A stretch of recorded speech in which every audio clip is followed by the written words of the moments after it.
Sporting News Studios, I'm Tom Vandervoort, sitting with college basketball writer Ryan Fagan. A lot to talk about on this Sunday night.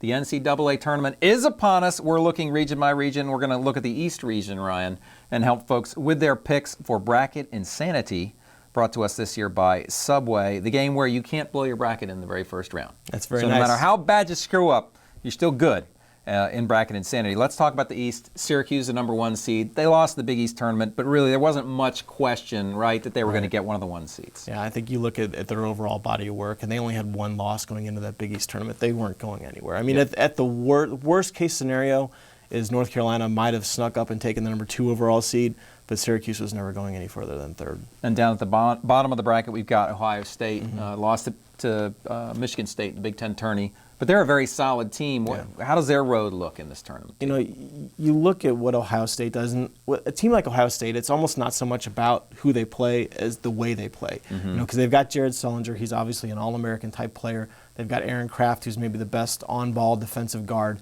in the country. And a lot of what how far Ohio State goes is going to depend on what William Buford and Deshaun Thomas do. These are 2 guys, you know, big athletic guys who can really move. They can shoot the basketball. Either one's capable of going off for 25 or 30 points a game, but either one of them is capable of kind of disappearing at times too. And sometimes William Buford, especially, he'll get in shooting slumps and he'll try to shoot his way out of it, and that doesn't always work. Yeah, if you don't succeed, then right. You know, sometimes you don't try again. But you know, they have so much talent, and when Ohio State is playing on all cylinders, it doesn't matter who they're playing because they're going to win the basketball game. Now, the 12-5 game in this region is kind of interesting. 2 academic schools, yes. Vanderbilt and Harvard. Vanderbilt, obviously, with a win against Kentucky, that speaks to their strength. Harvard's a very good team. How do you see this game going? Harvard's a very good team, but I just think this Vanderbilt team is set up to do some major damage this year. You know, I had the chance to do a feature story for Sporting News Magazine, went down there and spent some time with the Vanderbilt players, talked to their top 5 guys. 4 of them are seniors. You know, they've lost now 3 years in a row, or 3 tournaments in a row in the first round. So they have this big monkey on their back, and they talked about how important it was for them to play well in the SEC tournament because the last couple of years they've struggled and they've gone into the NCAA tournament with a bad feel in their mouth. Well, beating Kentucky in their first SEC tournament championship game since 1951 was a big step, and I really think they're set up, you know, not just to beat Harvard to get past the second round, but you know, they're going to give Syracuse a lot of trouble if they wind up facing them. What would you say, in your mind, the most likely upsets, the most likely top seed to go down, or the most likely Cinderella to make a move here in this region? You know, I think you look at St. Bonaventure and the way that they're playing right now. They're a team that you have to pay attention to, you know, beating Xavier the way they did in the Atlantic 10 tournament championship game.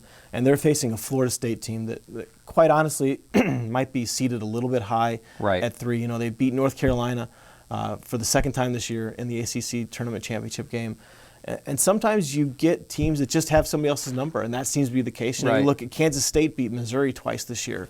You know, is Kansas State a better team? No, but they had the number. Florida State has North Carolina's number, but they've been hit or miss at times this year, and if they're not shooting well, they can sometimes struggle to put points on the board. And if that happens, St. Bonaventure could be there. Yeah, 58% against Carolina in the ACC tournament championship to get that. And so that is a hit or miss. They hit, and sometimes teams like that do go out in the first round. Any other upsets in your mind coming out of this region? Gonzaga, West Virginia is an interesting matchup. They are interesting. You know, I think the look at West Virginia, they've got their 2 big guys. You know, they've got Kevin Jones, who is a vastly underrated player, I think, for what he's done. And he's one of those guys that's really made himself into a star. This year he averaged 20 points, 11 rebounds, right in that area. Truck Bryan is the guard. Yeah, you got to have a guy named Truck, right? Exactly, you know, and he's like one of the shorter guys on the team too. You know, you'd think these would be the big guy. Right. But you know, it's like the bald guy named Curly. Right, exactly. And he averages about 17 a game. So that's most of their offense, though, those 2 guys. And they've been pretty consistent. They just have so many young guys. They have so many freshmen that are playing big roles this year that you just wonder if, you know, in their first taste of the NCAA tournament, how they're going to react. You just don't know. So who's coming out of the East at the end of the day in your mind? What do you think? You know, I tell you what, it wouldn't surprise me at all to see Vanderbilt and Ohio State going at it in the Elite 8.